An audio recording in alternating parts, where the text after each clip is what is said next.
Alright. Sudan, South Sudan, evuddeyo n'erangirira nga waakyali omulamu abadde balowooza nti nno yafudde mwerimba. South Sudan evuddeyo n'erangirira pulezidenti waayo Salva Kiir nga waakyali omulamu, nga waakyali abutaala era ng'atemya bukofu. Mwabadde bamulowoozesa nti nno mufu muswadde mwerimba. Bino nno byogeddwa oluvannyuma lw'ebibadde bitambulira ku social media nga biranga pulezidenti w'e South Sudan okuba nti mufu gwe mukwano gwange buvuddeko emabega. Bagambye nti nno he is live and well, talina buzibu bwonna bwonna, emmere alya, atemya bukofu era akyamoga gwe mukwano gwange ali eyampuliza. Newankubadde olutalo lugenda mu maaso terunakuba nga lukakkanyizibwa oluli mu kibuga eyo South Sudan.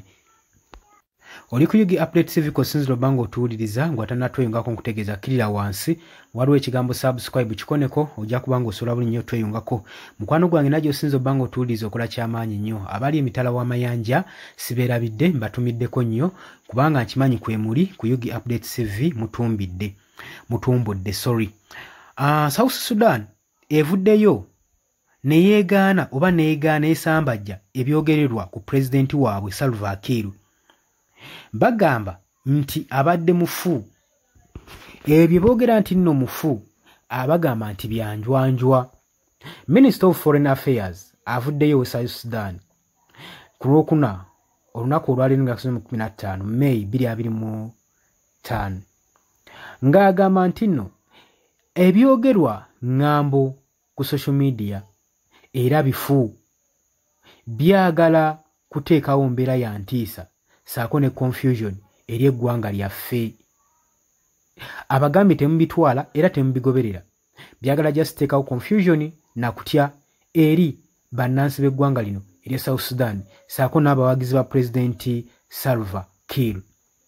Mu office statement Minister of Health zaakoze mu ministry egambye nti the Minister of Foreign Policy and the International Cooperation of the Republic of South Sudan strongly denies the false and the malicious report claiming that His Excellent President Salva Kiir Mayardit has passed away. Agamba nti nno report bagifulumizanga egamba weti enevudde mu ministry okuva eri mu South Sudan ng'egamba nti nno Ministry of Foreign Affairs and International Cooperation eno ministry nga yekwasaganya ku byamawanga ku nsonga z'ebunaayira ez'ebweru saako n'okukwasaganya amawanga ag'ebunaayira n'eggwanga erya South Sudan. Bafulumiza lipooti ng'eraga nti no South Sudan egenda mu maaso n'okwegaana aga amawulire amafu agagenda mu maaso n'okulipootingibwa nga gagenda mu maaso n'okulanga nti pulezidenti waabwe His Excellency Salva Kiir mufu. Bagambye nti bino byanjwanjwa era babalimba temugatwala. Gavumenti egenze maaso n'okwashuwalinga abatuuze baayo saako ne international community nti pulezidenti akyali mulamu era is live, healthy and doing his job. Nti mulamu atemya bukofu era agenda bulungi n'okukakkalabya emirimu gye egya ofiisi. So abo bamubika bamusibako matugambuzi kumuli isango abalowooza nti no yakkiridde dda ekaganga mwerimba. President Salva Kiir ali well era ng'ali fit era ng'agenda mu maaso n'okusaavinga eggwanga n'amaanyi era ng'ali committed nnyo. Statement wetu wegamba that president is well fit and continues to serve the nation with energy and commitment. South Sudan tekomye ku ekyo egenze maaso n'okondominga abo bonna baspreadinga amawulire amafu bagamba mweddeko mu kikomye kubanga kyabulabe nnyo eri eggwanga. Ministry egamba obulimba buteekeddwawo creating a panic okuteekawo okutya saako n'okudamejinga eggwanga saako n'eddembe ne stabilities.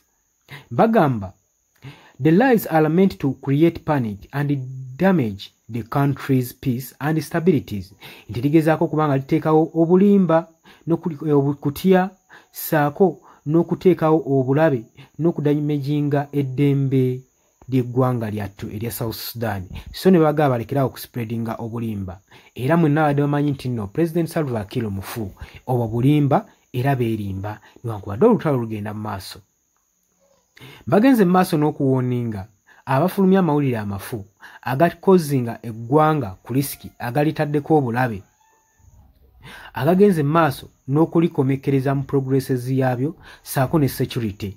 Bagee kino kitattana security y'eggwanga buli mufulumya information ng'ey'obulimba. Okuva South Sudan bwe yafuuka independent mu mwaka gwa 2011 kigenze mu maaso n'okubanga kifoosingibwa bagenze mu maaso n'okubanga bafeesinga political problems mu ggwanga lyabwe okuva mu mwaka gwa 2011 bwe bafuna obwetwaze gwe mugwana wange. Issues ez'enjawulo mu buyinza ne struggle zibaddewo wakati wa President Salva Kiir saako ne Vice President we Riek Machar. Conflict zino zigenze mu maaso n'okubanga zikozinga okulwana saako n'okusibwa n'abantu abamu okufa okubuzibwawo. Newankubadde Kenya etulwayinza ekisoboka okuyamba okuleeta eddembe masekati g'abaana abakulembeze ababiri Vice President saako ne President at large. Mutujjukira bulungi mu March President William Ruto ow'e Kenya yalonda Prime Minister Raila Odinga nga special envoy eri mu South Sudan alikyalireko bagende banyunywemu balabo basobola obbagatta. Naye ebintu tebyagenda bulungi gwe mukwano gwange. Odinga yavaayo n'agamba teyakkirizibwa kusisinkana Riek Machar Vice President. Era tujjukira bulungi nnyo area mwaka guno mu February 20 President William Ruto yasinkana ba members mu South Sudanese saako ne main opposition group emanyikiddwa nga Holy Out Group ne baguriwinga oba ne bakkiriziganya okusobola okulanga bapushinga eddembe wabeewo okuteeseganya okw'eddembe paka ng'ennaku z'omwezi paka nga March 2025 okusobola okulaba nga bakkiriza obudde okufuna discussion eno. Bakkiriziganya bagisembezeyo paka nga March omwaka guno gwe tulimu basobole okuba nga beegulira time okudiscussinga ensonga eno basobole okuba nga bazza emirembe mu ggwanga erya South Sudan. South Sudan yafuuka nsi mu mwaka ogwa 2011 mu January oluvannyuma lw'okulonda nga 99% eri abantu basalawo okubanga bachuzinga okuseparatinga okuva mu Sudan. Basalawo okubanga beeyawula ku Sudan y'amambuka. Era okuva South Sudan neefuuka ggwanga ttongole. Kino ino kijjukira mwaka gwa jjojjo juzi 2011.